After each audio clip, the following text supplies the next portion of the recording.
দেখেন একটা জিনিস গুরুত্বপূর্ণ, শুনতে থাকলে এ আল্লাহর কথা, কোনো এক কথা, কোনো এক শব্দ বাক্য আপনার দিলে লাগা যাবে, আর এই এক কথাই হতে পারে জিন্দিগি বদলে যাবে। আপনি জানেন না কখন, কোন বিন্দুতে, কখন আপনার জন্য আল্লাহর পক্ষ থেকে হেদায়েত আপনি জানেন না।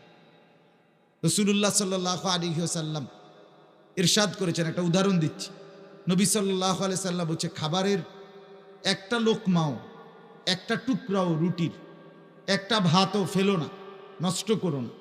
হতে পারে যেটুকু ফেলে দিলা, যেটুকু তুমি খাবারের যে লোকমাটা, যে টুকরাটা ফেলে দিলা, হতে পারে পুরা খাবারের বরকত ওইটার মধ্যেই ছিল। ফাইন্নাকা লা তাদরি আইনা বারাকাতু, তুমি জানো না বরকতটা কোথায়। হতে পারে ওই ফেলে দেওয়া অংশটার মধ্যেই পুরা খাবারের বরকত ছিল, কিন্তু তুমি তো বরকতটা পাইলাম, ভাত কতটি খাইলে আর কি, কিন্তু বরকতটা তো পাইলাম।